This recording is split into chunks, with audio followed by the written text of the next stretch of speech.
Olá, boas-vindas ao Concurseja.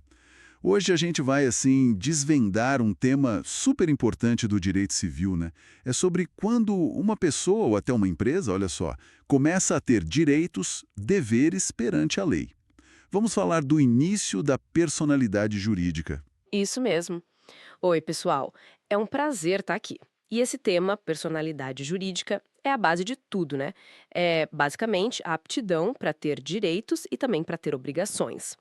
O nosso Código Civil, logo no artigo 1º, ele já manda a letra. Toda pessoa é capaz de direitos e deveres na ordem civil. Vamos ver como isso começa na prática? Perfeito. Então, começando por nós, né, pessoas físicas de carne e osso, quando é que essa aptidão começa para valer? Olha, para a pessoa natural, a chave está lá no artigo 2º do Código Civil. Ele diz assim: a personalidade civil da pessoa começa do nascimento com vida. Nascimento com vida. Exato, o ponto crucial é esse: nascer e respirar, mostrar algum sinal de vida. Mesmo que seja, tipo, por um segundinho só. A lei não fica exigindo que o bebê seja viável, que tenha condição de viver muito tempo, sabe? Entendi. Basta aquele primeiro suspiro, digamos assim. Mas, peraí, isso me deixou pensando. E o bebê que ainda não nasceu? O nascituro, como fica? Ele não tem direito a nada antes de nascer? Ótima pergunta. Toca num ponto bem interessante. A segunda parte desse mesmo artigo 2º já responde, veja bem. Mas a lei põe a salvo desde a concepção os direitos do nascituro. Ah, então tem uma proteção aí. Tem sim. Quer dizer, a personalidade jurídica completa, aquela aptidão plena, só vem com o nascimento com vida. Essa é a tal da teoria natalista, né, que o nosso código adotou. Mas a lei já protege o nascituro desde que ele foi concebido. É uma proteção especial. E o que significa essa proteção na prática? Que direitos ele já tem? Então, significa que ele tem o que a gente chama de expectativa de direito. Se ele nascer com vida, aí sim esses direitos se confirmam. Por exemplo, ele pode receber herança, sabe, ou uma doação. O Código Civil fala disso, lá no artigo 1798. Diz que podem herdar aqueles que já estão concebidos quando o autor da herança morre. E tem mais, tem o direito aos alimentos gravídicos. Existe uma lei específica para isso, a Lei 11.804, de 2008, que garante ajuda para cobrir as despesas da gravidez. Nossa, interessante. Alimentos gravídicos? Pois é. E até os tribunais, tipo o STJ, o Superior Tribunal de Justiça, já decidiram em vários casos, né? Já reconheceram, por exemplo, que o nascituro pode ter direito à indenização por dano moral. Imagina, o pai morre antes dele nascer. Sério? Que coisa! Sim. Mas, ó, reforçando sempre, tudo isso depende da condição final, que é nascer com vida. Se não nascer com vida, essa expectativa não se concretiza. Entendi. É uma proteção que fica ali, esperando, né? Agora, uma dúvida comum. Personalidade e capacidade.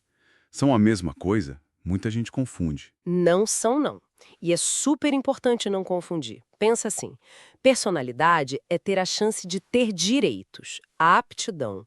Todo mundo que nasce com vida tem. Já a capacidade Hum, é poder exercer esses direitos sozinho, por conta própria. É a capacidade de fato de exercício. tá. Uma coisa é ter, outra é poder usar sozinho. Exatamente. A gente ganha a personalidade ao nascer com vida, mas a capacidade plena para exercer tudo sozinho geralmente só vem com 18 anos, né? A maioridade civil, lá no artigo 5º do Código. Ou se a pessoa foi emancipada antes, em alguns casos que a lei prevê. Antes disso, a pessoa é considerada incapaz. Pode ser absolutamente incapaz, como os menores de 16, ou relativamente incapaz, entre 16 e 18. Aí precisa de alguém, um representante para os absolutamente incapazes ou um assistente para os relativamente incapazes, para ajudar nos atos jurídicos. Certo. E os menores precisam dessa ajuda para tudo? Para atos mais complexos, sim. E olha que importante. O Estatuto da Pessoa com Deficiência, que é a Lei 13.146 de 2015, mudou bastante coisa. Deixou bem claro que ter uma deficiência por si só não tira a capacidade civil da pessoa, tá?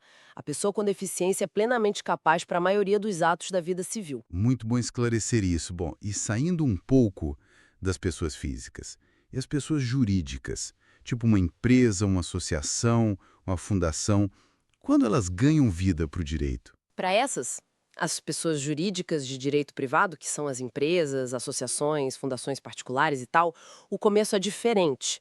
A personalidade delas nasce com o registro. Registro. Que registro? Ah, O registro do ato constitutivo delas.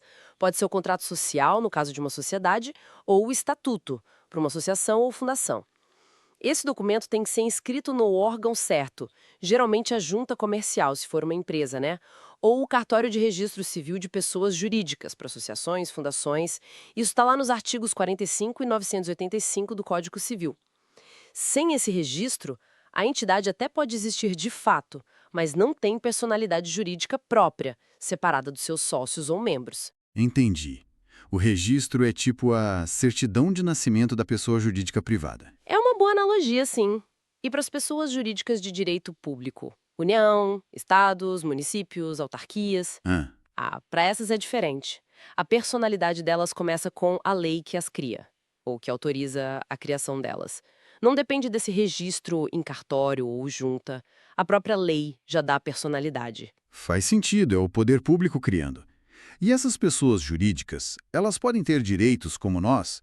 Por exemplo, uma empresa pode processar alguém por, sei lá, falar mal dela ou por dano moral? Podem sim, mas de um jeito adaptado, né?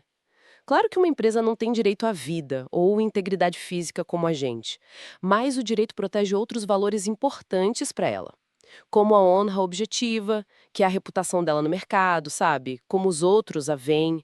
Protege o nome, a imagem, a credibilidade. Ah, então a reputação da empresa é protegida. Exato. Tanto que o STJ tem até uma súmula sobre isso.